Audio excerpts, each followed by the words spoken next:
વિષ્ણુ જય જય શ્રી ગોકુલેશ। આજે કીર્તન ઝૂલત વલ્લભ વર સુખદાયી એ કીર્તન કુંજમાં 1835 નંબર 1835 નંબરનું કીર્તન છે। તે પ્રથમ આપણે શ્રવણ કરીશું। ગઈકાલે સત્સંગમાં આપણે જોયેલું કે ગોપોએ વિપ્ર પત્નીઓ પાસે જઈ બલરામ શ્રી કૃષ્ણ નજીક પધાર્યા છે તે સમાચાર આપ્યા, ભગવાનની આજ્ઞા મુજબ ભોજનની માગણી કરી। હવે એ લીલામાં આગળ શું થાય છે એ કીર્તન શ્રવણ કર્યા પછી આપણે એની વાત કરીશું। વલ્લભ વર સુખ દાયી ઝૂલત વલ્લભ વર સુખદાયી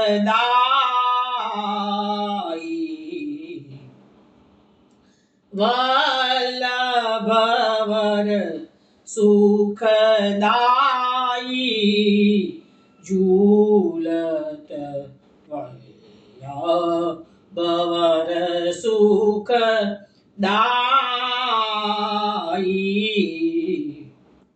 રસના એક કહાલો બરનો રસના એક કહાલો બરનો અંગ અંગ સુંદરતાઈ ઝૂલત વલ્લભ વર સુખદાયી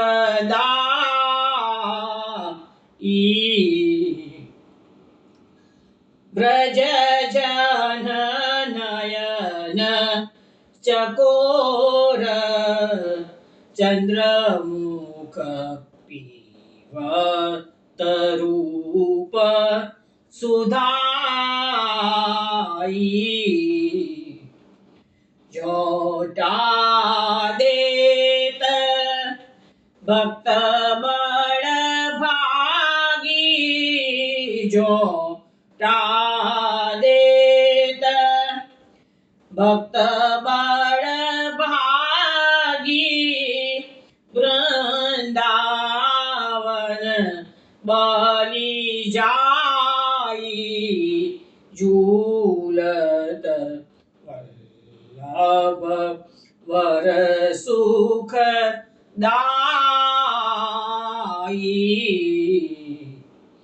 વલ્લભ વર સુખદાયી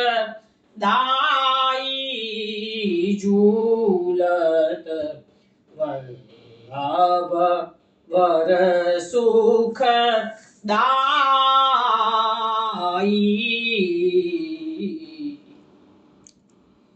વૈષ્ણવો આ કીર્તન આપે ભાગ્યશ્રીમાં શ્રવણ કર્યું છે। વંદરાવન દાસનું બનાવેલું આ કીર્તન છે। એમાં શ્રી ગોકુલનાથજી હિંડોળે ઝૂલી રહ્યા છે એનું વર્ણન આમાં બતાવવામાં આવેલું છે। વંદરાવન દાસ એ ગોકુલનાથજીના 78 ભગવદીઓમાં થઈ ગયા અને એમને ઘણા પદોની રચના કરેલી છે। એમની કવિત્વ શક્તિ ઘણી સારી હતી। તો અહીંયા સમજાવે છે આપણને કે ઝૂલત વલ્લભ વર સુખદાય, વલ્લભ વર એટલે ગોકુલનાથજી, ગોકુલનાથજી यहाँ સુખપૂર્વક ઝૂલી રહ્યા છે હિંડોળામાં। રસના એક કહાનો બરણો, પ્રભુ તમે રસના તો જીભ તો એક જ આપી છે, અમે કેટલું વર્ણન કરી શકીએ તમારી, કેમ?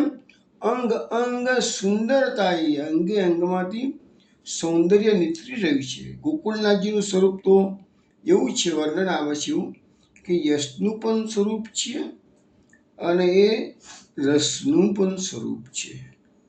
ગોકુલનાથજીની સ્વરૂપા શક્તિ એટલી બધી હતી કે જે એક વાર પણ ગોકુલનાથજીના દર્શન કરી દે એની પાછળ ઘેલો થઈ જતો હતો। આ 78 ભગવદીઓની એમ કહેવાય છે એટલી સ્વરૂપા શક્તિથી કે જ્યારે ગોકુલનાથજીએ લીલા કરી ત્યારે 78 ભગવદીઓએ એની પાછળ પોતાના પ્રાણ ત્યાગ કર્યા છે વિરહમાં। તો એવું ગોકુલનાથજીનું સ્વરૂપ એવું સૌંદર્યવાળું હતું અને એની સ્વરૂપાશક્તિ બધાને આકર્ષી લેતી હતી. વ્રજજન નયન ચકોર ચંદ્રમુખ. હવે જે વ્રજવાસીઓ છે એને આંખોને ચકોરની ઉપમા આપી છે અને જે ગોકુળનાથજીનું જે મુખ છે એને ચંદ્રની ઉપમા આપવામાં આવેલી છે. એટલે જેવી રીતે ચંદ્ર ચકોર પક્ષી હોય એ ચંદ્રનો નિરીક્ષા જ કરે છે કે છે, એવી રીતે આ વ્રજવાસીઓના નયનો આંખો ચકોર જેવી છે. એ આનું જે સુધારસ છે, એમનું સૌંદર્યનો જે સુધારસ છે એ નિરંતર વ્રજવાસીઓ ગોકુળનાથજીના સ્વરૂપાશક્તિનું સુધારસનું અમૃતનું પાન કરી રહ્યા છે. જોટા દેત ભક્ત બળભાગી. હવે જે ભક્તો અત્યારે વ્રજ ભક્તો હાજર છે અને ગોકુળનાથજીને ઝુલાવી રહ્યા છે, તો જોટા એટલે કે થોડા મોટેથી હિંચકા નાખે છે, જોડ મોટેથી ઝૂલા નાખી રહ્યા છે કે છે. એટલે એના માટે શબ્દ આપણે જોટા દેત ભક્ત બળભાગી. જે વ્રજે જે ભક્તો અત્યારે ગોકુળનાથજીને ઝુલાવી રહ્યા છે એ બધા મહાન ભાગ્યશાળી છે કે છે. વંદરાવન બલી જાય એટલે કે વંદરાવન દાસ કહે છે આ લીલા પર હું મારી જઉં છું કે છે.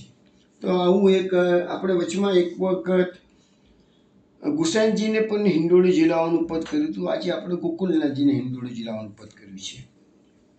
હવે આપણે સત્સંગની અંદર ગઈકાલે છેલ્લે શ્લોક આવ્યો હતો. શ્રુત્વા અચ્યુતમુપાયાન્તમ નિત્યમ તમ દર્શનૌ સુખાઃ તત્કથા ક્ષિપ્ત મનસો બભુર્જાત સંભ્રમઃ. ગઈકાલે સમજાવ્યું હતું કે જે બ્રાહ્મણ પત્નીઓ છે એ નિત્ય તદ દર્શનો સુખાઃ. એના પર આપણે ગઈકાલે ઘણી વાત કરી હતી કે નિત્ય ભગવાનના દર્શન માટે ઉત્સુક રહેતી હતી. કેમ? તત્કથા ક્ષિપ્ત મનસો. એમનું મન પ્રભુના યશોગાન સાંભળીને હરાઈ ગયું હતું. ભગવાને મનનું હરણ કર્યું હતું. બબુવુ જાત સંભ્રમા. એવી જે વિપ્ર પત્નીઓને ખબર પડી ગયો, જેના દર્શન માટે અમે આટલા વર્ષોથી આતુરતાપૂર્વક રાહ જોઈ રહ્યા છે, એ જ અમારા આરાધ્ય, એ જ અમારા પ્રભુ નજીકમાં પધાર્યા છે. એટલે બધી એકદમ શાન ભાન ભૂલી ગઈ વિપ્ર પત્નીઓ. હવે અહીંયા આપણે ગઈકાલે સમજાવ્યું હતું કે ભક્તોના જે લક્ષણો છે એમાં ઠાકોરજીએ ભગવાને પોતે જ પોતાના સખાઓને વિપ્ર પત્નીઓની ઓળખાણ આપતા કીધું છે કે સ્નિગ્ધા અને મયુષિતા ધ્યા. ગઈકાલે બે શબ્દો આવ્યા હતા. ભક્તોની ઓળખાણ શેના પરથી થાય? તો સ્નિગ્ધા એટલે ભક્તોનું હૃદય હંમેશા સ્નેહભર્યું. સ્નેહ કોના માટે? દુનિયાદારી માટે નહીં, પ્રભુ પ્રત્યેનું. અને મયુષિતા ધ્યા એટલે બુદ્ધિ. બુદ્ધિ અર્પણ. ભગવાન જે ભક્તો હંમેશા કેવા હોય, પોતાની બુદ્ધિને સંસારમાં ના દોડાવે પણ ભગવાનમાં અર્પણ કરી દીધેલી હોય, એવા બે ક્વોલિફિકેશન ભગવાને સ્વમુખે આ વિપ્ર પત્નીઓ માટે પોતાના સખાઓને કહ્યું હતું.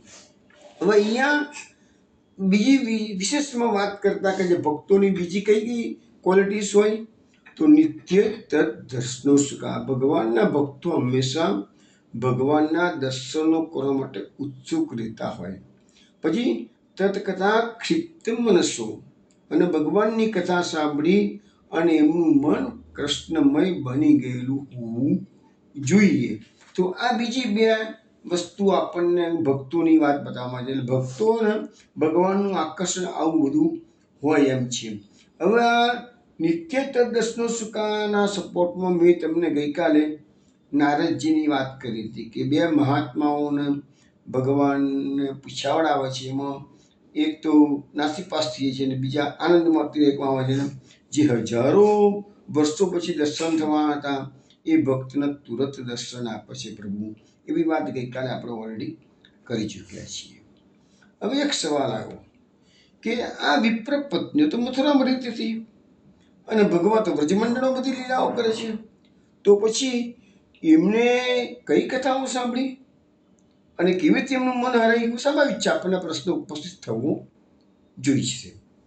પણ તમને એ બી ખબર હશે વૈષ્ણવો કે આ ગોપીજનો દૂધ, દહીં, માખણ, ઘી, છાશ વગેરે વેચવા માટે નિત્ય મથુરામાં જતા હતા.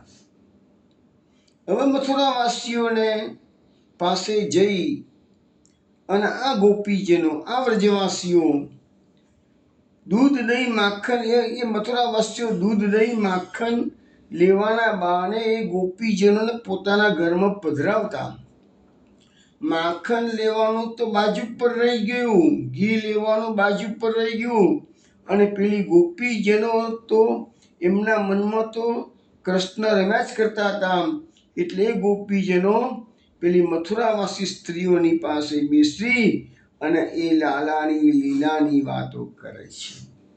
હવે જો જેવી રીતે ગોપીજનો બપોરે ફ્રી થાય તો ગૃહે ગૃહે ગોપવધૂ કદંબા સર્વે મિલિત્વા સમવાપ્યોગમ પુણ્યાની નામાની પઠન્તિ નિત્યમ ગોવિંદ દામોદર માધવેતિ. એવી રીતે મથુરાના જે સ્ત્રીજનો હતા, જેની પાસેથી માખણ, છાશ, ઘી વગેરે લીધું હોય અને ગોપીજને ભગવાનની જે લીલાનું વર્ણન કરેલું હોય, એ મથુરાવાસી સ્ત્રી પછી બપોરના સમયે જ્યારે ફ્રી થાય ત્યારે બધી પોતાની સાહોલ્યને બોલાવે અને પછી આવી રીતે જ જેવી રીતે ગોપીજનો તોડી વળીને ભગવાનના ગુણગાન ગાતા, એવી રીતે પેલી મથુરાની એક સ્ત્રી પાસે જે વાતો આવી હોય એ બધી 25-50 એના સરખે સરખી સૈયરો ભેગી થાય અને કૃષ્ણની લીલાનું ગાન કરતા.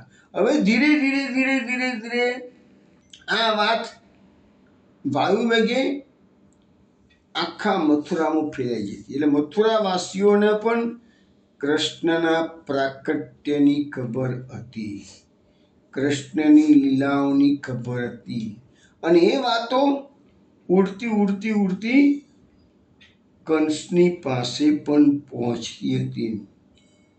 કંસના ગુપ્તચરો બધી જ માહિતી કંસને પહોંચાડતા હતા.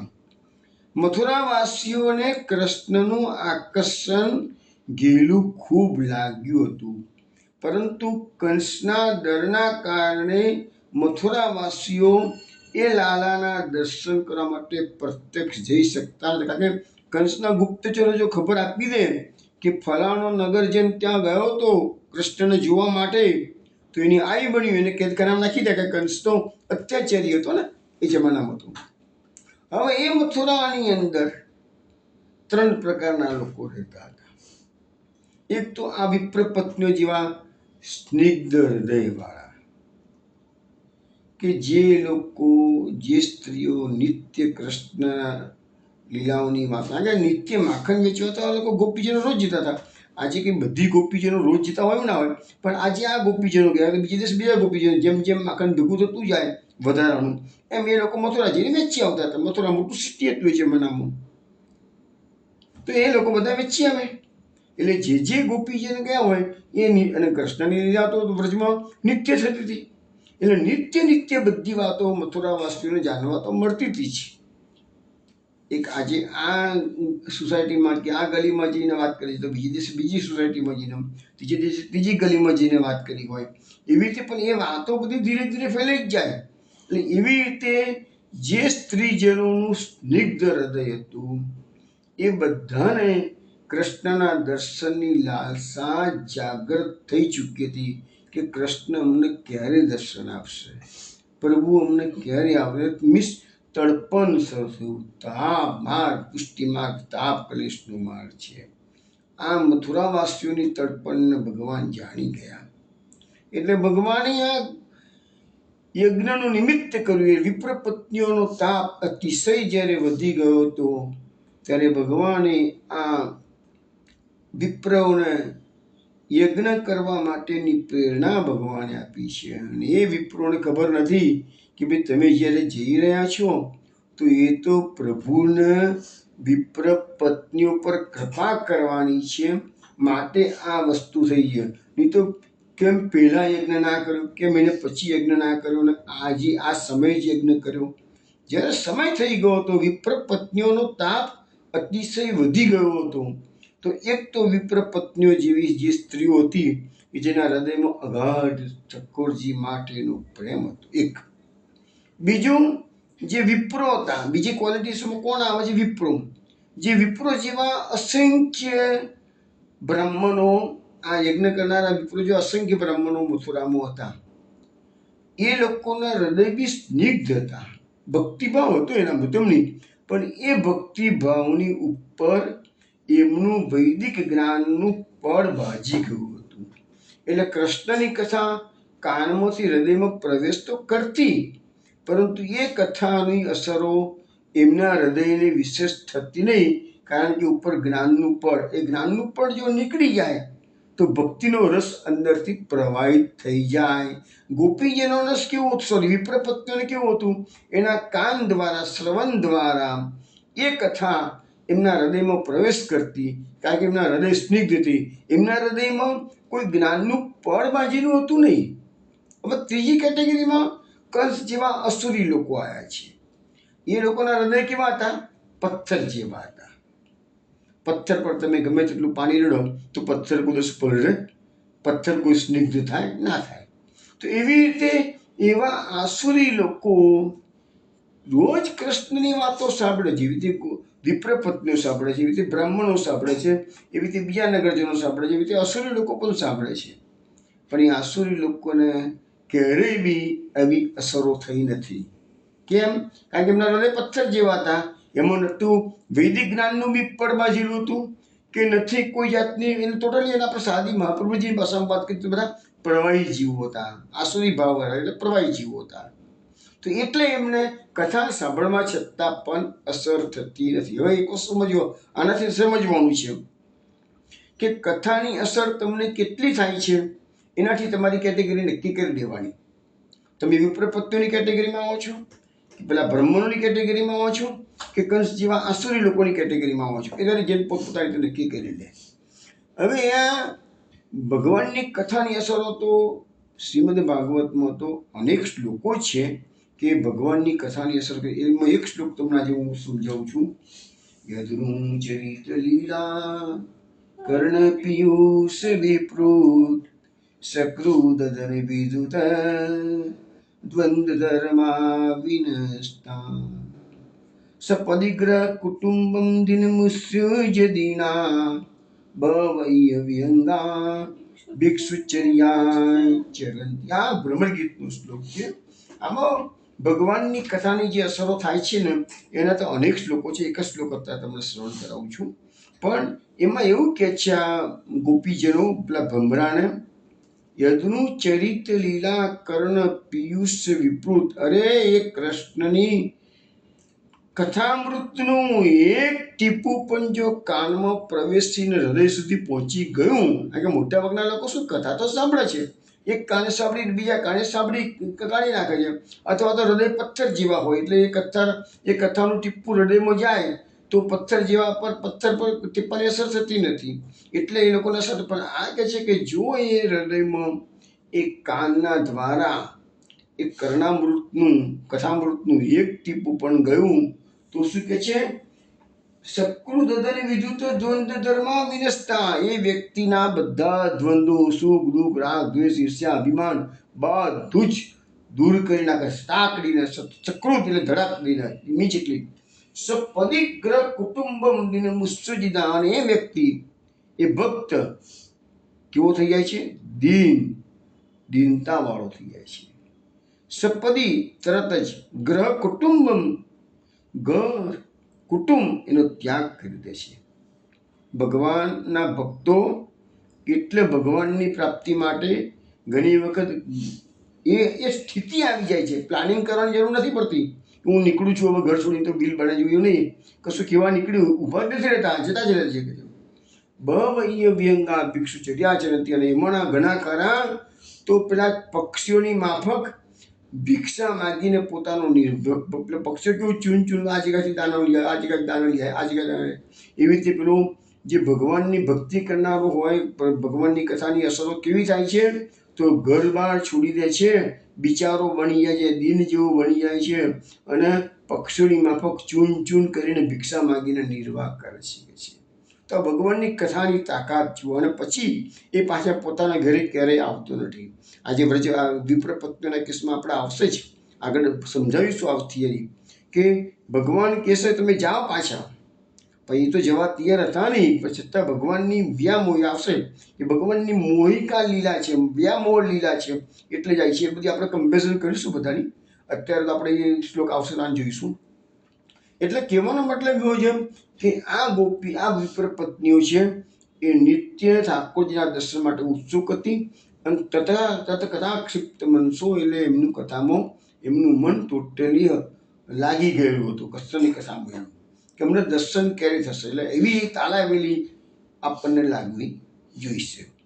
હવે અહીંયા મહાપ્રભુજી સુભદ્રીજીમાં 3 વાર લખ્યું છે કે ગોપી એ વિપ્ર પત્નીઓને જ્યારે ખબર પડી કે ભગવાન અહીંયા નજીક પધાર્યા છે, ત્યારે એમને શું થઈ ગયું, એને એમ કે હું શું કરું, કારણ કે આ તો મોટો યજ્ઞ લઈને બેઠા હતા. એમના પતિદેવો, પુત્રો, બાંધવો, સગા સંબંધીઓ ત્યાં હતા.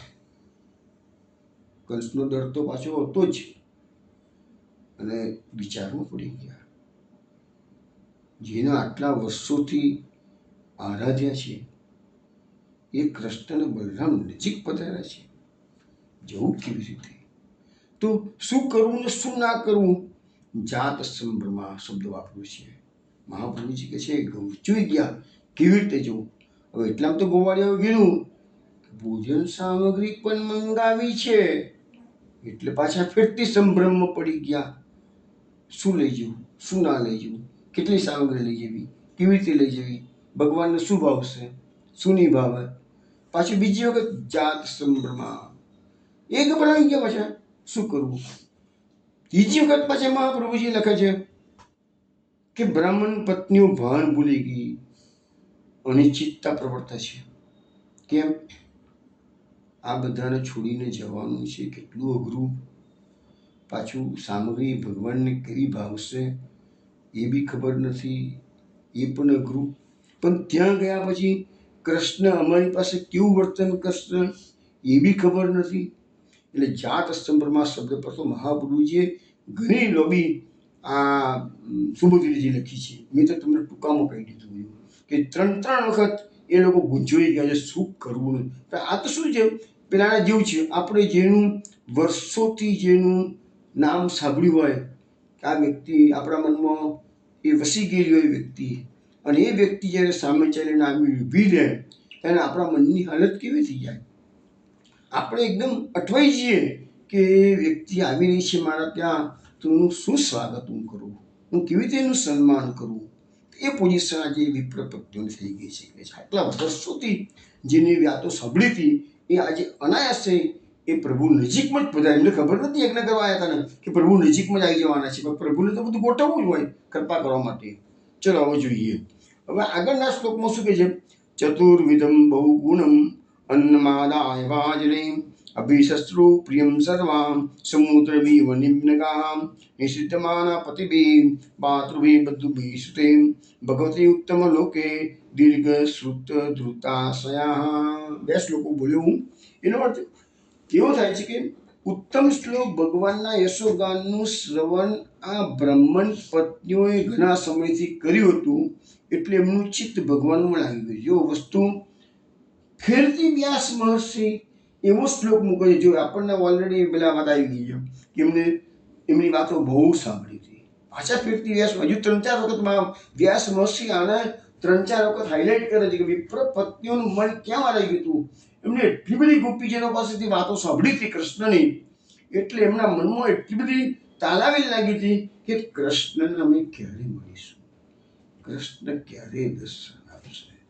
તો વૈષ્ણવ આ જે આપણી જે શ્રવણ ભક્તિ છે ને એનું મુખ્ય કારણ આપણા શાસ્ત્રો આપણને સમજાવે છે કે શ્રવણ ભક્તિ પ્રાથમિક છે. તમને કદાચ ખબર હશે કે 7મા સ્કંદની અંદર પ્રહલાદ ચરિત્ર આવે છે ને, એમાં પણ એક શ્લોક આવે છે, શ્રવણમ કીર્તનમ વિષ્ણુ સ્મરણમ પાદ સેવનમ અર્ચનમ વંદનમ દાસ્યમ સખ્યમ આત્મનિવેદનમ. તો એમાં પહેલી ભક્તિ કઈ છે, શ્રવણ ભક્તિ. પ્રભુ પર કૃપા થાય તો તમને કૃષ્ણની કથા સાંભળવા મળે. નહીં તો પછી લૌકિક કથાઓ તો ચારે બાજુ કુટલી, સમાજમાં તમે જ્યાં જાઓ ત્યાં કુટલી ચાલતી જ હોય છે. પણ આ પહેલું લક્ષણ જે ભક્તનું પ્રવેશ ભક્તિ માર્ગમાં શ્રવણથી જ થાય.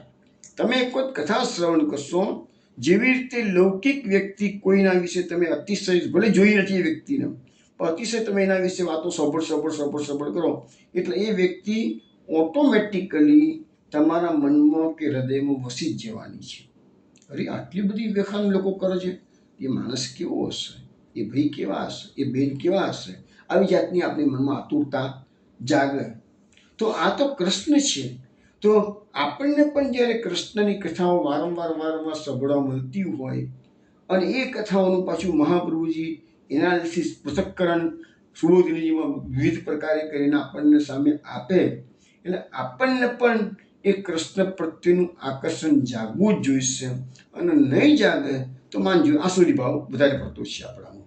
આ સીધું સાદી ઇક્વેશન તમને આપી તમે. તો અહીંયા પણ લખ્યું છે એમનું ચિત્ત ભગવાનમાં લાગી ગયું હતું અને જેવું ગોપ સખાઓએ કીધું કે પ્રભુને ભોજન જોઈએ છે એટલે પ્રભુ સામે ચાલીને માગી રહ્યા છે. સાહેબ કેટલું મોટું ભાગ્ય. બાકી જે ભગવાન યજ્ઞના ભોગતા છે, આખા વિશ્વભરનો જે યજ્ઞ થઈ રહ્યો છે એના ભોગતા તો ભગવાન છે. જે ભગવાનને નિત્ય 56 ભોગ આરોગ આવતા હોય છે, એ ભગવાન એક વ્રજવાસીના ઘેરથી માગીને છાશ પીએ, એ ભગવાન ગોપીજનોના ઘરમાં જઈને માખણની દહીં દૂધની ચોરી કરે, એ કેટલું ભાગ્ય. એ જ ભગવાન આજે વનમાં આવી અને વિપ્ર પત્નીઓ પર કૃપા કરવા માટે અન્નની માગણી કરે, જેને રોજ 56 ભોગ આરોગા છે, એ જ કૃષ્ણ આજે ગોવાળીઓ બની અને વ્રજવાસીઓનો પ્રેમ સંપાદન કરે છે, વ્રજવાસીઓને પ્રેમ લૂંટાવે છે. બની સહજ લૂંટરી કેલી ગોપીને કે સુપને કૃપા કમલાન પાવે. એ કૃષ્ણ છે. એવા કૃષ્ણને જમાડવા માટે વિપ્ર પત્નીઓ 4 પ્રકારની સામગ્રી તૈયાર કરીને ભક્ષ્ય, ચોષ્ય, લેહ્ય અને પેય એવી 4 પ્રકારની સામગ્રી વિવિધ વાસણોમાં ભરી અને પછી એ બધી જઈ રહી છે કૃષ્ણને મળવા માટે.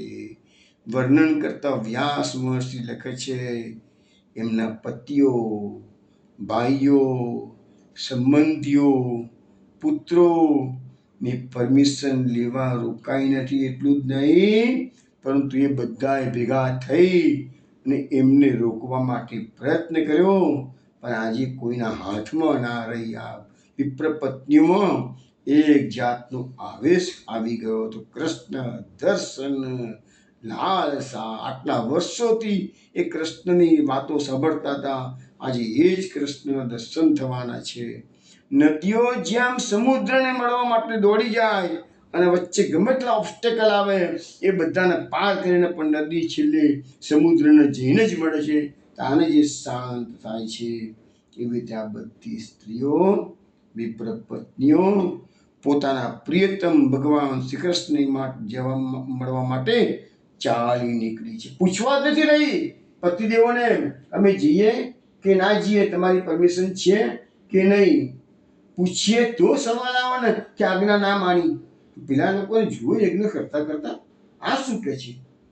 અરે આ બધું સામગ્રી તો યજ્ઞમાં અહીંયા માટેની છે, તૈયાર કરી છે, યજ્ઞ નારાયણને ભોગ ધરાવવાની છે. આ લઈને ગઈ ક્યાં? પણ અહીંયા મહાપ્રભુજી આગળ સુબોધનું લક્ષણ એ બ્રાહ્મણો યજ્ઞમાંથી ઉઠી શકતા નતા એટલે વાણીથી રોકી છે. એમને ફક્ત વાણીથી રોકી છે, ઉઠી શકતા નથી. કારણ કે યજ્ઞના અમુક નિયમો હોય છે. કૃષ્ણના ચરિત્રમાં આવે છે ને, જ્યારે સંધ્યા વંદન કરવા માટે બેઠા હતા, સાંદીપની એટલે ગુરુ માતાએ કીધું કે આ દોવા માટેનું પાત્ર આપો કૃષ્ણ. તો કૃષ્ણ તો સંધ્યા વંદન કરવા બેઠા હતા, પોતાની પૂજા લોબી કરી રસોડામાં માટે લઈ ગયા, બીજા બેઠા નથી અને પાત્ર લઈ અને ગુરુ માતાને આપ્યું છે. એ વાત આપણે કરેલી છે પેલા. તો એક વખત યજ્ઞમાં બેઠા હોય પછી ઉઠાય નહીં. ઉઠાય ખરું પણ એના યજ્ઞ નિમિત્તે ઉઠાય, એમને બીજા એ સિવાયના નિમિત્તે ઉઠાય નહીં કોઈ. તો એ નિયમના કારણે મહાપ્રભુજી સુબોધની આગળ બતાવશે કે ફક્ત એમનો વાણીથી રોકવા પ્રયત્ન કરેલો છે. હવે આ રોકવા પ્રયત્ન કર્યો છે એના પર બી મહાપ્રભુજી બહુ સરસ વિશ્લેષણ કરેલું છે. આપણે જોઈએ હવે જો એ ભગવાનના આરોગાવા માટે કેવા પ્રકારનું અન્ન લઈને ગઈ છે, તો 2 શબ્દો વાપરવામાં આવ્યા છે, ચતુર્વિધમ અને બહુ ગુણમ. ચતુર્વિધ એટલે મેં તમને થોડા પહેલા કીધું, ભક્ષ્ય, પેય, ચોષ્ય અને લેહ્ય. એટલે કે ખાવાનું, પીવાનું, ચૂસવાનું અને ચાટવાનું 4 પ્રકારની સામગ્રી ભગવાન માટે લઈને ગયા છે. અને આ પ્રકારની સામગ્રી ન હોય તો એ ભોજન સંપૂર્ણ કહેવાય નહીં કે છે. એટલે સંપૂર્ણ ભોજન તો 4 વસ્તુ હોય તો જ આવે કે છે. હવે અહીંયા લખ્યું છે કે આની અંદર કે બીજો શબ્દ વાપર્યો છે બહુ ગુણમ. એટલે બધા ગુણો એટલે કે વિવિધ મસાલા અને મધુર રસો છે એવી સામગ્રી છે. હવે શ્રીમદ ભાગવતમાં કોઈ જગ્યાએ સામગ્રીનો એક ઉલ્લેખ જ નથી જોવા મળતો, પરંતુ જે બ્રહ્મવત પુરાણ છે ને એમાં થોડોક ઉલ્લેખ છે. એમાં લખ્યું છે કે સોના ચાંદીની થાળીઓમાં એ વિપ્ર પત્નીઓ સજાવી અને ઠાકોરજી માટે બધું લઈ ગઈ છે. તો શું લઈ ગઈ છે? તો લખ્યું છે મનોહર અગહણીના ચોખાનો ભાત, પછી ખીર, સ્વાદિષ્ટ પીઠા, દહીં, દૂધ, ઘી, મધ અને એ બધાની સાથે પણ વિવિધ વાનગીઓ. આટલું વર્ણન બ્રહ્મ વિવત પુરાણમાં કરવામાં આવેલું છે. અને ભાગવતમાં તો એટલું જ કીધું છે બહુ ગુણમ, બસ. એટલે કે અનેક પ્રકારના સ્વાદિષ્ટ વ્યંજનો અને 4 પ્રકારના એમ કરીને ભાગવતમાં ટૂંકામાં વર્ણન કરેલું છે. કે જે અમે લખ્યું છે કે બ્રાહ્મણ પત્નીઓ, દરેક પત્નીઓ પોતાની જુદી જુદી નહીં પણ સમૂહમાં અને અપેક્ષિત કરતા, ભગવાને જેટલા ગોવાળિયાઓ હતા, હજારો ગોવાળિયાઓ હતા, પણ અપેક્ષિત કરતા વધારે સામગ્રી લઈને ગઈ, અને જેથી અમારા પ્રભુ આરામથી પેટ ભરીને પૂરેપૂરું પ્રસાદ લઈ લે અમારો, અને એમને ભૂખ્યા રહેવાનો વારો ના આવવો જોઈએ. એટલે એમને એક્સપેક્ટ કર્યું હતું એના કરતાં પણ વધારે લઈને ગઈ છે. આજે અહીંયા બી વિપ્ર પત્નીઓ પણ હજારોની સંખ્યામાં છે પાછી. પછી કહે છે કે વધારે સામગ્રી લઈને ગઈ એટલું જ નહીં, પછી જે વાસણોમાં સામગ્રી સિદ્ધ કરી હતી એ જ વાસણો લઈને, એટલે મહાપ્રભુજી સુબોધનીજીમાં આ બધું બતાવે છે આપણને. ભાગવતમાં તો ટૂંકું જ વર્ણન છે બધામાં છે.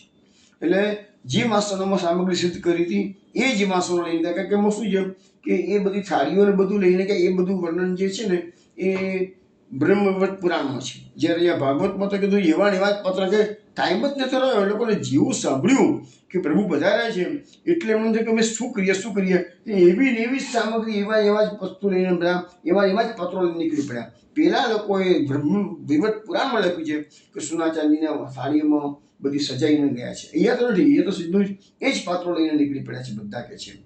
પછી લખ્યું છે ભગવાનને મળવા શામાં ગયા છે. એટલે કંઈ એક્સપેક્ટ નથી કર્યું કે ભગવાન અમારી સામગ્રી આરોગવા માટે અહીંયા આવે કે છે. ના, ભગવાન જ્યાં છે ત્યાં જવાનું કે છે. પછી બ્રાહ્મણ પત્નીઓ બધી એક સાથે ગઈ છે, અલગ અલગ નથી થઈ ગઈ છે. હવે જો પેલા ગોપીચરોની જ્યારે વાર આપણે રાસ મંડળની આવશે, રાસ પંચાયતની થોડા વખતમાં જ જશે હવે, તો એ વખતે ગોપીજનોને જ્યારે ભગવાનનો વેણુનાદ સંભળાયો છે ત્યારે સમૂહમાં ગોપીજનો નથી ગયા. ભલે તો જઈને બધા ભેગા થયા, પણ અહીંયા તો જેને વેણુનાદ સંભળાયો એ પોતાની બાજુના ઘરમાં રહેતી સાડીને કહેવાય જ નહીં, ભાઈ તને વેણુનાદ સંભળાયો, મને તો વેણુનાદ સંભળાયો છે, હું તો જઉં છું, તારે આવું છે કે છે? તો બાજુવાળી એને પૂછવાનું થઈ, આ બાજુવાળીને પૂછવાનું થયું. પીડી બધા ગોપીજનો જેને વેણુનાદ સંભળાવ્યો છે એ બધા દોડતા એ દિશામાં છે, જે દિશામાંથી વેણુનાદ શ્રવણ થયું એ દિશામાં દોટ મૂકી શકે છે. હવે ત્યાં બધા ગોપીજનો એક એક કરીને ગયા છે, એક એક કરીને એટલે જુદા જુદા, ભલે ત્યાં જઈને ભેગા થયા છે. પણ અહીંયા લખ્યું છે કે બ્રાહ્મણ પત્નીઓ ભેગી થઈને એક સાથે ગઈ, કારણ કે ભગવાન એમના પ્રિયતમ હતા અને બધા પોતાના પ્રિયતમ પાસે જાય એ સ્વાભાવિક છે. હવે મહાપ્રભુજી લખે છે કે નદીઓ જેમ સમુદ્રને મળવા જાય છે એમાં બ્રાહ્મણ પત્નીઓ ભગવાન પાસે ગઈ. કેવી રીતે? તો નદીઓ જ્યારે નીકળે છે પોતાના ઉદ્ગમ સ્થાનમાંથી, તો વચ્ચે ઓબ્સ્ટેકલ બધા ઘણા આવતા હોય છે, ખડકો આવતા હોય, પર્વતો આવતા હોય, મોટા મોટા તૂટીને વૃક્ષો આવતા હોય, પણ એ ગમે તેમ કરીને માર્ગ કરીને પણ સમુદ્રને મળે જ છે, ત્યાંને જ એને શાંતિ થાય છે. તો એવી રીતે કહ્યું છે કે નદીઓ ગમે એટલા ઓબ્સ્ટેકલને ગણકારતા નથી ને પહોંચે છે સમુદ્ર નળવા. એવી રીતે આ વિપ્ર પત્નીઓ પણ એમના પતિદેવોની બંધુબાંધવોની બિલકુલ દરકાર કરી નથી. એટલે તો આપણા એક કીર્તનમાં કીધું છે કે મેં આપણો મન હરીશો જોડ્યો, હરીશો જોર સબરસો તોડ્યો. એટલે દુનિયામાં જેને જે કેવું હોય કે જે ભક્ત હોય એ તો હંમેશા આ થિંકિંગ કરતો હોય કે મારા પ્રભુની પ્રાપ્તિ માટે હું શું ના કરું કે છે. નાચ નચ્યો તો ઘૂંઘટ કહેશો, લોક લાજ ગર પટક પીછ્યો. ભગવાનનો ભક્ત લોક લાજની ચિંતા કરતો જ નથી. એક જ વસ્તુ હોય પુષ્ટિ માર્ગમાં કે મારો કૃષ્ણ પ્રસન્ન કેમ રહે કે છે, મારા કૃષ્ણની પ્રસન્નતા માટે હું શું કરું. આ એક જ થિંકિંગ ભક્તની હોવી જોઈએ અને લોકલાજની ચિંતા કરવાની જરૂર નથી બિલકુલ. લોકો શું બોલશે કે આપણો માર્ગ જે છે એ લૌકિક વૈદિકથી પરનો માર્ગ છે. શાસ્ત્રોની ઉલ્લંઘન કરવાનો ભગવાનને ભગવાન વિચારો આ બધી વાતો આવશે જ. ભગવદ આ યજ્ઞ પત્નીઓ છે એ ભગવદ આજ્ઞાનું ઉલ્લંઘન કરી શકી નથી, પરંતુ ગોપીજનોની વાત આવશે એને ભગવદ આજ્ઞાનું પણ ઉલ્લંઘન કરી લીધું. એ બધાના ડિફરન્સ બધાની કમ્પેરિઝન કરીને તમને હું બતાવીશ જ્યારે યોગ્ય સમય આવશે ત્યારે. તો ગોપીજનો કેમાં વર્તન કર્યું, વિપ્ર પત્નીઓ આપણને શુક્રોને વર્તન કર્યું છે. બીજા અલગ અલગ વર્ણનો આપણે કમ્પેરિઝનમાં લઈશું. તો આ એક વસ્તુનું એનાલિસિસ આપણે કરીએ. મહાપ્રભુજી તો કરેલું જ છે, પણ એના આધારે જ હું તમને થોડું ઘણું સમજાવી રહ્યું છું. મહાપ્રભુજી તો ઘણી ડિટેલ્સમાં ગયા છે, હું તો સાવ થોડુંક લઉં છું આમાંથી. તો અહીંયા લખ્યું છે કે બધી વિપ્ર પત્નીઓ કોઈ પણ જાતના પ્રતિબંધને ગણકાર્યા વગર ભગવાનને મળવા માટે નીકળી પડી છે. બીજું, કોઈ મેકઅપ કરવા નથી કે બ્યુટી પાર્લરમાં, પોતે જીવિત જુગનો ડાઉટ અહીંયા ઓલરેડી વર્ણનમાં આવી ગયું છે. એ સજી ધજીને જ બેઠી હતી કે છે, કારણ કે એ યજ્ઞના કારણે. યજ્ઞ એક મોટો ઉત્સવ છે. આપણા ઘરમાં પ્રસંગ હોય તો આપણે કેવા તૈયાર થઈને બેસીએ છીએ, તો એવી રીતે આ એમના માટે તો મોટો ઉત્સવ હતો કે છે. પણ ભગવાન આવ્યા છે એટલે આ દર્પણમાં ઊભું જોઈ લઉં, બોલાવશે તો પછી મારી ઇમ્પ્રેશન તો પડવી જોઈએ ને ભગવાનની પાસે જઈએ તો કે છે. અને કદાચ ફોટોગ્રાફી કરી દે તો વાંધો ના આવે એવું વિચારતો હોય, પણ એવું મેકઅપ કરવા નથી ઉભી રહી, સીધી જ દોડી છે. દૂધ ઉભરાઈ જાય તોય ગોપી દોડી જાય, રે રાસ ખેલવા આપણે જે બધું ગાઈએ છીએ ને. તો અહીંયા બી વિપ્ર પત્નીઓની એ મનની સ્થિતિ એ પ્રકારની છે કે દોટ મૂકી સિદ્ધિ કે છે ભગવાનની સાથે મળવા માટેની કે છે. અહીંયા હવે સવાલ આવે છે કે સંસ્કૃતમાં લખ્યું છે નિષિદ્ધમાના, એટલે નિષેધ કર્યો છે. કોને નિષેધ કર્યો છે? પતિ બી એટલે પતિઓએ, ભાતૃભી એટલે એમના ભાઈઓએ, બંધુ બી એટલે એમના સગા સંબંધીઓએ, સુતે એટલે એમના પુત્રોએ. એટલે આ બધી મોટી ઉંમરની સ્ત્રીઓ હતી, એમના પુત્રો પણ નહોતા ત્યાં. એટલે બધાના ના હોય, કોઈને પતિ હોય, કોઈને ભાઈ હોય, કોઈને પુત્ર હોય, કોઈ એટલે બધા મિશ્રણ હોય કે બધું અલગ અલગ ના હોય.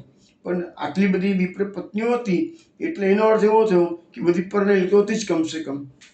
પણ દરેકને પુત્ર હોય કે સગાવાલા આવેલા હોય એવું જરૂર નથી, પણ બધા સમૂહમાં લખ્યું છે, બધા હતા કે છે. હવે અહીંયા મહાપ્રભુજી સુભદ્રીને સમજાવવા છે કે બધાનો પ્રતિબંધને સ્ત્રીઓએ નકાર્યો. તો એનું વિશ્લેષણ મહાપ્રભુજી કરે છે કે સ્ત્રીઓના આપણા 4 પુરુષાર્થ કયા? ધર્મ, અર્થ, કામ અને મોક્ષ. તો સ્ત્રીઓના જે 4 પુરુષાર્થ, સ્ત્રીઓનો વેદોમાં તો અધિકાર છે નહીં, ગાયત્રીમાં અધિકાર તો છે નહીં, પુષ્ટિ માર્ગમાં પૂરેપૂરો અધિકાર છે એ લોકોનો. એટલે મહાપ્રભુજી આ માર્ગ પ્રકટ કર્યો છે, સ્ત્રી અને શુદ્રનો ઉદ્ધાર કરવા માટેનો માર્ગ છે. પણ સ્ત્રીઓના 4 પુરુષાર્થો કોણ સિદ્ધ કરે? તો પતિ હોય ધર્મ સિદ્ધ કરે, ભાઈ હોય એ અર્થ સિદ્ધ કરે, સગા સંબંધીઓ એમને કામ સિદ્ધ કરે, અને પુત્ર છે એ મોક્ષ સિદ્ધ કરે. પુત્ર મોક્ષ કેવી રીતે સિદ્ધ કરે? જો પતિ છે એ ધર્મ સિદ્ધ કરે છે. પતિ યજ્ઞ કાર્યમાં પતિ એકલો ભાગ લઈ શકતો નથી, પત્નીને બેસાડી પડે છે, માટે ધર્મ પત્ની કે છે. એ રીતે પતિ ધર્મ સિદ્ધ કરે છે. ભાઈ છે એ કન્યાદાન વખતે પલ્લું ચૂકવે છે, એટલે કહેવાય કે એ અર્થ, બહેનોનો અર્થ ભાઈ સિદ્ધ કરે છે. પછી સગાવાલા હોય એમની કામનાઓ પૂર્ણ થતી હોય છે. પુત્ર મોક્ષ સિદ્ધ કરે છે, તો મર્યા પછી પુત્ર પિંડદાન કરે છે, તો એવી રીતે પોતાના મૃત માતા પિતાને એ પુત્ર મોક્ષ પ્રદાન કરે છે. એટલે આ 4 પુરુષાર્થો, આ 4 પ્રકારના સગા સંબંધીઓ સિદ્ધ કરે છે કે છે. પણ જો આ 4 પ્રકારના લોકોની ગણતરી આ વિપ્ર પત્નીઓ ના કરે તો તો એમના પુરુષાર્થની હાનિ થાય એવું મહાપ્રભુજી કહે છે. બરાબર છે કે છે. છતાંય એ ધર્મ અર્થ કામ અને મોક્ષ 4 પુરુષાર્થોની અવગણના કરી છે અને બ્રાહ્મણ પત્નીઓ તો વાળી ભગવાનને મળવા માટે ગઈ છે. કેમ કે આ 4 પુરુષાર્થોથી પંચમ પુરુષાર્થ એ આપણો ભક્તિ માર્ગ છે કે છે. એટલે એમને એ ધર્મ અર્થ કામ મોક્ષની ચિંતા નથી, પરંતુ ભગવાનની ભક્તિને પ્રાધાન્ય આપ્યું છે.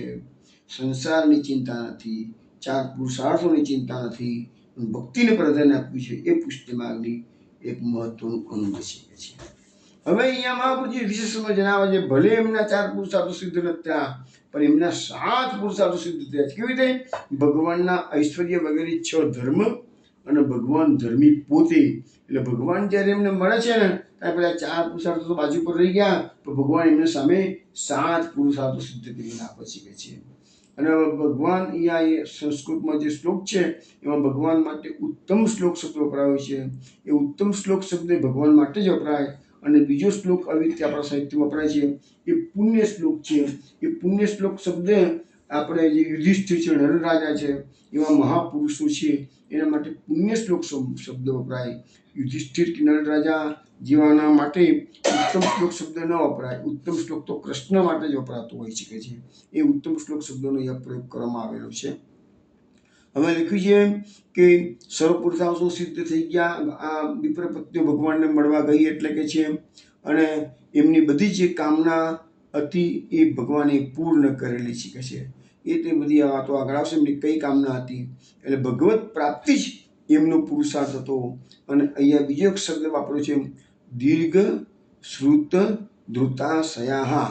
એટલે કે છે કે એમને કે છે કે આ બ્રાહ્મણ પત્નીઓએ ઘણા સમયથી ભગવાનના યશોગાન સાંભળ્યા હતા, એટલે એમનું ચિત્ત ભગવાનમાં હતું. અન્ય કોઈ આસક્તિ ભગવાનની, એટલે ભગવાનના દર્શનની જ આકાંક્ષા હતી કે છે. એટલે એમને કે છે એમનું ચિત્ત પહેલેથી ભગવાનમાં લાગી ગયેલું હતું કે છે. એટલે બીજી કોઈ એમની કામના હતી નહીં. એટલે ભગવાનને મળવા ગયા ત્યારે બીજી કોઈ કામના લઈને ગયા નથી. અમે ઋત્વિજો તો જે બ્રાહ્મણો હતા એ તો યજ્ઞ કાર્યમાં વ્યસ્ત હતા કે છે. એટલે અહીંયા મહાપ્રભુજી સમજાવ્યું છે કે એ લોકોએ વિરોધ તો કર્યો છે, ઉઠ્યા નથી, માત્ર વાણીથી વિરોધ કર્યો છે. કેમ કે એ ઋત્વિજો જો બધા ભેગા થઈને ઉઠે તો યજ્ઞનો તો નિયમોનું ઉલ્લંઘન થાય, વૈદિક મર્યાદાનું ઉલ્લંઘન થાય. બીજી વસ્તુ છે, આટલી બધી સ્ત્રીઓ રોકવા જાય અને એ લોકો આડા ઊભા રહે તો પરાઈ સ્ત્રીઓનો સ્પર્શ પણ થઈ જાય. એવું નથી કે એક પુરુષની એક પત્ની હોય પણ એને જ રોકવા જાય તો બીજી પણ વચ્ચે આ તો તોડા હતા બધા. એટલે કે છે પણ એ લોકો ઊભા થયા નથી. પત્ની પર સ્ત્રીનો સંગ, પર સ્ત્રીનો સ્પર્શ કરી શકાય નહીં માટે. હવે શું કે છે અહીંયા? પણ મુખ્ય જે યજ્ઞના યજમાન હતા એ યજમાને પત્નીને જવા દીધી હતી. એટલે એક યજમાનની જે મુખ્ય યજમાન એક હોય, બીજા બધા બ્રાહ્મણો યજ્ઞમાં ખરા પણ મુખ્ય યજમાન તો એક જ હોય. મુખ્ય યજમાન જે હતા એની પત્નીની સુદશા થાય છે. એ આપણને આ જ અધ્યાયમાં આપણે એની દશા એનું પણ વર્ણન કરીશું. પણ અત્યારે અહીંયા મહાપ્રભુજી અહીંયા ભાગવતમાં નથી બતાવ્યું, ભાગવતમાં બતાવ્યું છે, પાછળથી બતાવ્યું છે. પણ મહાપ્રભુજીએ સુબોધરીમાં આ તબક્કે ઉલ્લેખ કર્યો છે કે બધી વિપ્ર પત્નીઓ ભગવાનને જમાડવા માટે ગઈ છે, પણ યજમાનની જે મુખ્ય પત્ની હતી એ રોકાઈ ગઈ છે. એને એના પતિએ જવા દીધી નથી અને એને એના પતિની વાતને અમાન્યને માન્ય રાખી છે. એનું શું થાય છે એ વાત જ્યારે આવશે ત્યારે જોઈશું. આગળ જોઈએ. હવે બ્રાહ્મણ પત્નીઓના મનમાં ઉત્કંઠા હતી, પ્રભુના દર્શન કરવા જઈએ, પ્રભુનો પ્રતિભાવ કેવો હશે, પ્રભુ કેવા સ્વરૂપે દર્શન આપશે.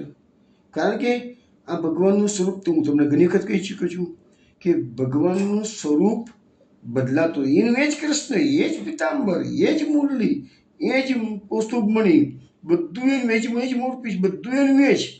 પછી છતાંય એ કૃષ્ણનું સ્વરૂપ જ એવું છે કે દરેકને નવીન નવીન નવીન લાગે છે. આજે આ ગોપીજનો પાસેથી જે સ્વરૂપ એમને સાંભળ્યું હતું એ અને આજે સ્વરૂપમાં ફરક છે. જો શું ફરક છે બતાવું તમને. 2 શ્લોકો છે એના માટેના. એમનો પવને શોક નવ પલ્લવ મંડિરે વિચરતમ વૃતમ ગોપેર દદૃશુ સાગરજમ સ્ત્રી. અમે ગોપીજનો વિપ્ર પત્નીઓ પહોંચી ગયા છે એનું વર્ણન કર્યું. પણ દર્શન કેવા કરે છે એનું વર્ણન એના પછીના શ્લોકમાં કહે છે. શ્યામમ હિરણ્ય પરિધિમ વનમાલિબર ધાતુ પ્રવાલટ વેશમ અનુવૃતાંસી વિન્યસ્તહસ્તમિત્રન દુનાન્મવાબ્જ્યમ કર્ણોત્પલાક કપોલ મુખાબ્જહાસમ. એનું ગુજરાતી જોઈએ. આ જે વિપ્ર પત્નીઓ ગઈ છે તો ક્યાં ગઈ? નવ પલ્લવિત અશોકથી શોભી રહેલા યમુનાના કિનારાના ઉપવનમાં. એટલે યમુનાજીના કિનારે ઉપવન હતું, જ્યાં ભગવાન અત્યારે બિરાજમાન હતા. ત્યાં આ વિપ્ર પત્નીઓ પોતાની સામગ્રીઓ લઈને ભગવાનને આરોગવા માટે ગઈ. દર્શન કેવા કર્યા છે? તો એ વિપ્ર પત્નીઓ જ્યારે ત્યાં ગઈ ત્યારે બલરામ સાથે ગોપાલોથી ઘેરાયેલા શ્રી કૃષ્ણ ફરતા હતા. વિચરતમ શબ્દ વાપર્યો છે અહીંયા, એટલે ફરતા હતા.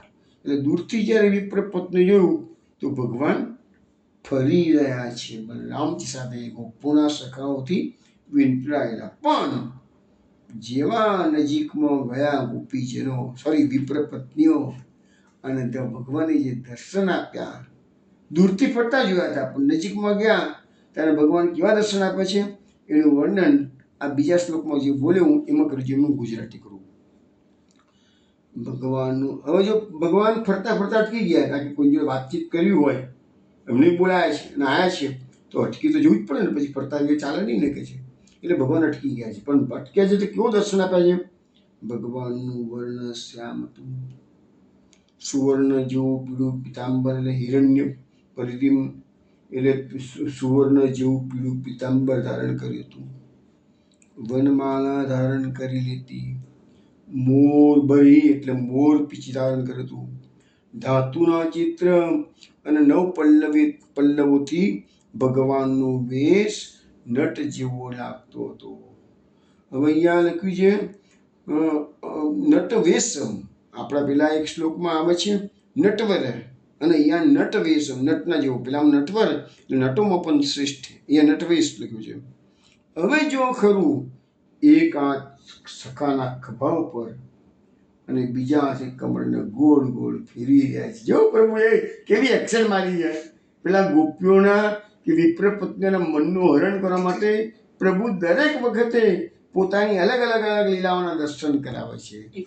આ લીલા તો પ્રશ્નોત્તરીમાં આપણા પ્રશ્ન આવી ગયો છે કે ભગવાને પોતાના સખા પર હાથ મૂક્યો હોય અને એક હાથે કમળ ફેરવતા હોય એવા દર્શન કોને કરાવ્યા હતા? એ પ્રશ્ન ઘણા વખત પહેલાં આપણો પ્રશ્નોત્તરીમાં આવી ગયો છે. જે લોકો પત્રાવલી મેમ્બર છે એને ખબર હશે જ આ પ્રશ્ન આવી ગયેલો છે. અને ઘણા ખરા એ જવાબ આપ્યો હતો કે વિપ્ર પત્નીઓને દર્શન થયા હતા. આવું સ્વરૂપ આખા શ્રીમદ ભાગવત દર્શન સ્કંદમાં આ એક જ જગ્યાએ આવું સ્વરૂપ દર્શન છે કે ભગવાન એક હાથ સખાના ખભા પર હોય અને એક હાથે કમળ ફેરવતા હોય. હવે આપણે જે કીર્તનો ગાઈએ છે ને એમાં પણ આ ટાઈપની એક લીલા છે. ગોપી પ્રેમ કી ધ્વજા જીન કિયો ગોપાલ અપને વશ ઉર ધરત શ્યામ મુજા. આ ભગવાન ગોપ સખાના ખભા પર હાથ મૂકીને ઉભા છે એટલું જ નહીં, ગોપીજનો પર એવી કૃપા કરે છે. હવે જે સખાના ખભા પર હાથ મૂક્યો હોય એ સખાનું કેટલું ભાગ્ય, જે ગોપીજનોના ખભા પર પોતાનો ભગવાન પોતાનો શ્રેષ્ઠ પધરાવે એનું કેટલું મોટું ભાગ્ય. તો કૃપા કરવા માટે તો કૃષ્ણ વ્રજમાં પધાર્યા છે. તો આ વિપ્ર પત્નીઓને જે દર્શન થયા છે એમાં એક સખાના ખભા પર હાથ અને બીજા હાથ કમરને ગોળ ગોળ ફેરવી રહ્યા છે. પ્રભુ કાનમાં ફૂલ ખોસેલા છે, બદન પર અલગ લટો લટકી રહી છે અને પ્રભુ મંદ મંદ સ્મિત કરતા હાસ્ય કરી રહ્યા છે. કેવી બરોબર આપણે વૈષ્ણવ જ્યારે આપણા બધા વર્ણન કરીએ છીએ ને તો તમે એને વાગોળતા રહેજો. તમારા મનમાં આ અત્યારે તમે હું બોલું છું તમે શ્રવણ કરો છો, અત્યારે તમારું મન યમુનાજીના કિનારે ઉપરમાં પહોંચી જવું જોઈએ. આપણે માની લઈએ છીએ કે ભગવાન ત્યાં ગોપ બાળકોથી ઘેરાયેલા ઊભા છે, ગોપીજનો પધાર્યા વિપ્ર પત્નીઓ પધાર્યા ત્યારે ભગવાને એમને દર્શન આપવા માટે ઘેરાયેલા પ્રભુ એ સખાઓના વૃંદમાંથી બહાર આવ્યા છે. એક હાથ સખાના ખભા પર મૂક્યો છે. આપણે કલ્પના જ કરવાની, ભલે કલ્પના કરશો ને તો એમ કરતા હૃદયમાં પ્રભુ વસી જશે. મુખ્ય તો તાત્પર્ય આ જ છે કે આપણા હૃદયમાં પ્રભુ, મનમાં, ચિત્તમાં કૃષ્ણનું સ્વરૂપ રમવું જોઈશે. કારણ કે આ લીલાધારી કૃષ્ણ છે. લીલાઓ એટલા માટે જ કરે છે, ભક્તોનું આકર્ષણ કરવા માટે જ આ પ્રભુની બધી લીલાઓ છે.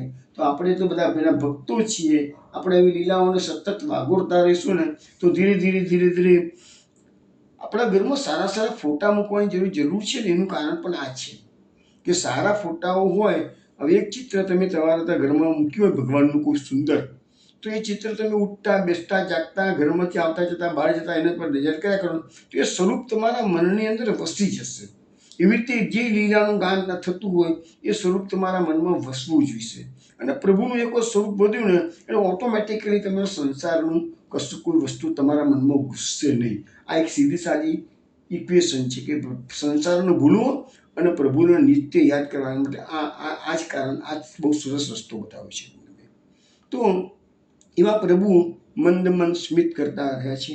મહાપ્રભુજી આ શ્લોકની સુબોધનીમાં કહે છે, યમુનાજીના કિનારા પર સુંદર ઉપવનમાં ભગવાન એ બ્રહ્મણ દર્શન આપેલા છે. અહીંયા લખ્યું છે કે જલ અને સ્થળ, અહીંયા જે અશોક વન છે તો એના માટે લખ્યું છે કે એમાં કેવું છે કે ઉપવન શબ્દ વાપર્યો છે. ઉપવનમાં શું છે, ફળ બી હોય અને ફૂલો પણ હોય. ઉપવનનો એને ઉપવન કહેવામાં, જ્યાં ફળ અને ફૂલ બંને હોય. એટલે અહીંયા જળ અને સ્થળનો મહિમા છે અને ઉપવનના કારણે ફળ અને ફૂલો બંને છે એવું બતાવ્યું છે. હવે મહાપ્રભુજી આ યમુનાજીના કિનારે આ લીલા થઈ રહેલી છે.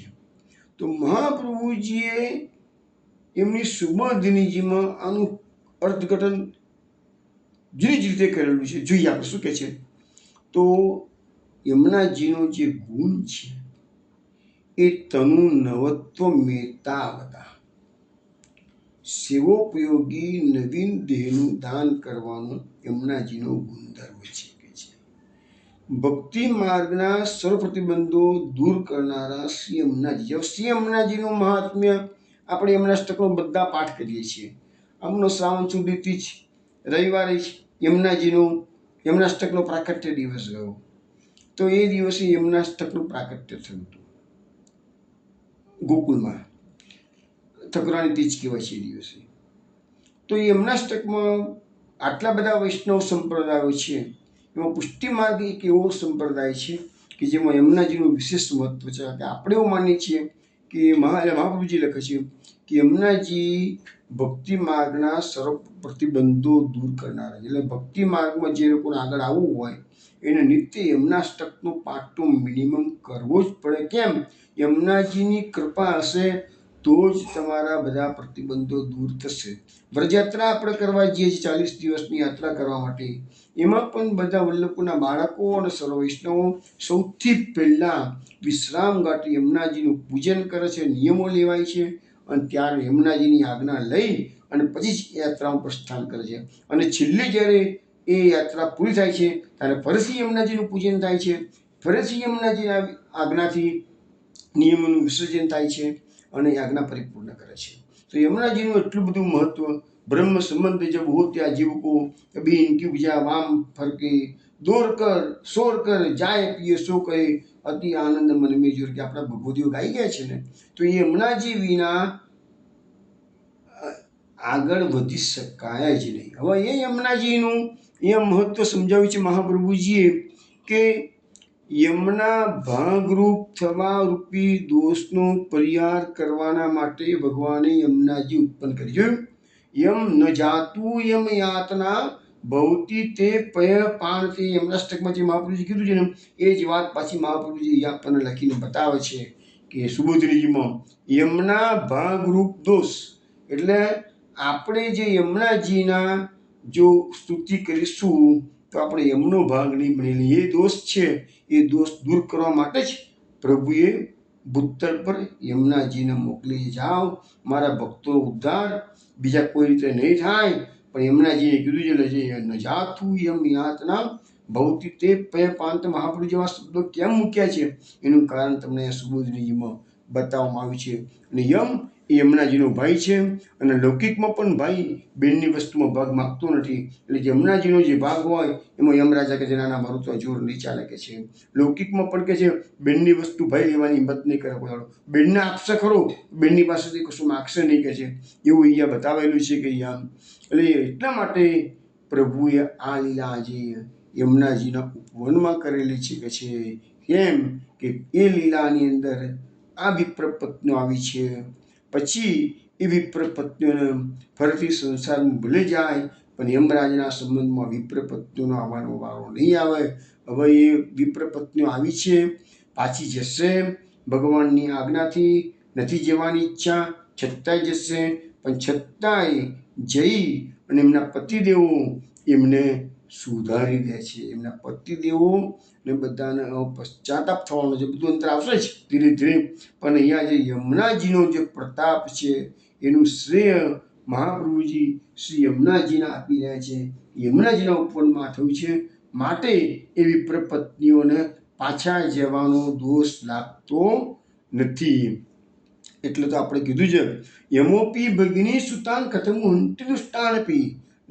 તો ભગવાન મહાપ્રભુજી આપણને યમુનાજીનો પ્રતાપ બતાવી દે છે કે યમ પણ પોતાની બેનના છોકરાઓને દુષ્ટ હોય તો એ કેવી રીતે મારશે. માટે આ લીલા મહાપ્રભુજી કે છે યમુનાજીના ઉપવનમાં થયેલી છે કે છે.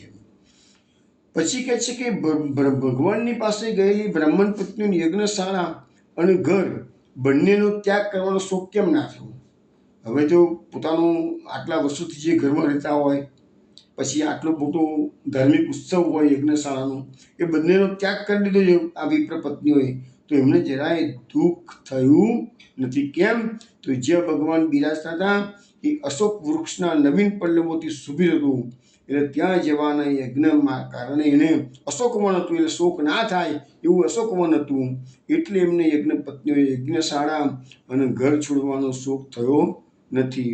આ ઉપવનમાં ભોળા ગોપોથી ઘેરાયેલા હંસની ચાલ ચાલતા બલરામજી સાથે ભગવાન અહીંયા બિરાજમાન થયા છે, એવા દર્શન થયા છે. તો બલરામજી એ ક્રિયાશક્તિ છે કે છે, અને અહીંયા આ ભગવાનના દર્શન કર્યા છે. એટલે એ સ્ત્રીઓએ મનોવાંછિત અભિલાષાની સાથે ભગવાનના દર્શન કર્યા છે કે છે. હવે સમજાવવામાં આવે છે કે અનુચરના ખભા પર, પોતાના સખાના ખભા પર હાથ મૂક્યો છે. કેમ મૂક્યો છે? ભગવાન કેમ આવા પરવશ બની ગયા? શું પોતાની જાતે ઉભા રહી શકતા નથી, તો બીજાના ખભા પર હાથ મૂકીને ટેકે ઉભા રહ્યા છે કે છે. એનું બી સરસ વિશ્લેષણ મહાપ્રભુજી સમજાવે છે. એ કહે છે કે સામગ્રી રૂપ લીલા પોતે સિદ્ધ કરે છે, અને લીલાની પ્રધાનતા બતાવવા માટે ભગવાન પોતાની પરાધીનતા બતાવે છે. સખાના ખભા પર હાથ કેમ મૂક્યો છે? અહમ ભક્ત પરાધીન, હું ભક્તના અધીન છું. સખાના ખભા પર પોતે જાતે નથી ઉભા રહ્યા, એના ખભા પર ટેકો દઈને ઉભા રહેલા છે. એટલે અહીંયા પરાધીનતા ભગવાન બતાવી રહ્યા છે કે હું ભક્તો, મારી લીલામાં મારા ભક્તોના અધીન થઉં છું. મારા લીલા એવી કરું છું કે જેથી મારા ભક્તોનું આકર્ષણ થાય. એટલા માટે ભગવાને સખાના ખભા પર હાથ મૂક્યો. આ બધી વસ્તુ મહાપ્રભુજી સમજાવે છે. તમને બીજા કોઈ ટીકાકારો આટલી સુંદર અને વિશ્લેષણ કરેલા નથી કે છે. પછી લખ્યું છે અહીંયા કે સ્વતંત્ર જો ભગવાન ઉભા રહ્યા હોય તો જે રસ છે એ ગુપ્ત થઈ જાય. આ રસ પ્રકટ કરે છે મહાપ્રભુ છે. પછી કહે છે અનુચરના ખભા પર હાથ મૂક્યો, અને અહીંયા ભગવાને સંયોગ રસ અને વિપ્રયોગ રસ બંને રસ પ્રકટ કર્યા છે. અને કમલરૂપ જે કમળ ગોળ ગોળ ફેરવી રહ્યા છે, એટલે ભગવાન કહે છે કમલરૂપ આખું વિશ્વ છે ને કે છે, એ વિશ્વ આખું કમળના રૂપે છે કે છે. હું ગોળ ગોળ બધાને ફરાવી રહ્યો છું કે છે. આખું જગત, આખું બ્રહ્માંડ સતત પરિભ્રમણ કરે છે. એ બધું કહે છે ભગવાન કહે છે હું પરિભ્રમણ કરાવી રહ્યો છું કે છે. પછી કહે છે કે આ રસ જે વિપ્રયોગનો રસ અને સંયોગ રસ, આ રસનું પરિણામ ક્રિયામાં હોવાથી હવે ક્રિયાશક્તિનું જે મૂળ છે એ પેલા સખાનો ખભો છે. સખાના ખભા પર ભગવાન હાથ મૂક્યો છે તો ક્રિયાશક્તિ છે કે છે, એનું નિરૂપણ કરેલું છે કે છે. હવે અહીંયા એવું બતાવવામાં આવેલું છે કે બંને હાથ એક જ જગ્યાએ મૂકેલા હોય તો રસ સિદ્ધ થાય નહીં. તેથી બીજા હાથે કમળને ફેરવી રહ્યા છે કે છે. અને રસદાન માટે કમલના મકરંદની વર્ષા કરે. કમલનો બીજો ફેરવાનો અર્થ બતાવે છે કે કમલમાં મકરંદ છે અને એ રસની વર્ષા પ્રભુ પોતાના ભક્તોને કરી રહ્યા છે કે છે. એવી રીતે કર્યું છે કે છે. તો આ વસ્તુ, બીજી વસ્તુ પણ આપણને સમજાવે છે મહાપ્રભુજી કે શ્રી કૃષ્ણના ચરણ કમળમાં રહેલા મધુનું પાન કરનાર એક વખત છોડી દીધેલા ઘરમાં ફરી જતો નથી કે છે. ભગવાનના ચરણ કમળમાં જે જીવ પહોંચી ગયું, એટલે કે છે યદ ગત્વા ન નિવર્તન્તે તદ્ધામ પરમમાં, એવી રીતે ભગવાનના ચરણ કમળમાં જે જીવ પહોંચી ગયો એ પાછો ક્યારેય જતો નથી. અહીંયા મહાપ્રભુજી સમજાવે છે કે આ વિપ્ર પત્નીઓએ ભગવાનના શ્રવણ કીર્તન વગેરે દ્વારા પ્રેમ તો પ્રાપ્ત કર્યો હતો, એ ઉપરાંત ભગવાનનો સંગ પણ આ લોકોને પ્રાપ્ત થઈ ગયો છે કે છે. પણ એ ભગવાનનો સંગ પ્રાપ્ત કર્યા છતાં આ વિપ્ર પત્નીઓને પતિની પણ થોડો ભગવાનની પાસે જાય, ભગવાન જ્યારે પાસે જવાની આજ્ઞા કરે છે ને તેમને પતિઓનો ડર લાગે છે, મારા પતિઓનો નહીં સ્વીકારે છે. એટલે એ બ્રાહ્મણ પત્નીઓ બીજા મનુષ્યને પતિ રૂપે માને તો છે, ભગવાનની પાસે આવી છે, તો પણ એમને પોતાના પતિનો ડર લાગેલો તો છે જ મનમાં. એટલે ભગવાન કહે છે, અહીંયા મહાપ્રભુજી સમજાવે છે, અહીંયા ભક્તિનો વિરોધ છે, માટે આ બ્રાહ્મણ પત્નીઓ પાછી ચાલી ગઈ છે. ભગવાને કીધું જાઓ, તું માની ગઈ છે અને જતી રહી છે. ગોપીજનોને ભગવાને કીધું જાઓ, ગોપીજનો ના પાડી નહીં જાય, થઈ કરી લો કે છે. વિપ્ર પત્નીઓ ગઈ છે. બધું વિશ્લેષણ આગળ આપણે કરીશું. એટલે જ્ઞાન, ક્રિયા અને ભક્તિ બધાનો અહીંયા આ વિપ્ર પત્નીઓ વિરોધ કર્યો છે. હવે સવાલ આવે કે વિપ્ર પત્નીઓ આટલી બધી કૃપા કરી તો પછી આવું કેમ થયું? તો મહાપ્રભુજી સમજાવે છે, એનો શબ્દ આપે છે વ્યામોહ. ભગવાન જે હાસ્ય છે એ ભગવાન મંદ મંદ સ્મિત કરીને વિપ્ર પત્નીઓને વ્યામોહ કરી રહ્યા છે. અને વ્યામોહમાં એમને ભગવાનની વાતોમાં આવી ગઈ અને એમને ભગવાનના ચરણ કમળનો ત્યાગ કર્યો અને એ જતી રહી છે. પણ એમનું જવાનું ભલે થયું છે તો પણ મહાપ્રભુજી આગળ આપણને સમજાવશે, એમને તો જઈ અને પતિદેવોને પણ ભક્તિના માર્ગમાં વાળી લીધા છે. એટલે એમના મનમાં જે કૃષ્ણ વસેલા છે એ તો રહ્યા જ છે જ. એમનું ચિત્ત તો હજુ પણ કૃષ્ણમાં છે, એવું નથી પતિદેવોમાં છે. પણ ભગવાનની આજ્ઞાનું એમને પાલન કર્યું છે. ગોપીજનોએ ભગવાનની આજ્ઞાનું ઉલ્લંઘન કર્યું છે. ડિફરન્સ આટલો પડે છે.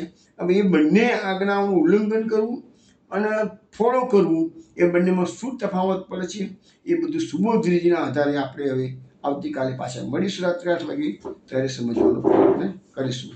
ત્યાં સુધીમાં જય જય શ્રી ગોકુલેશ.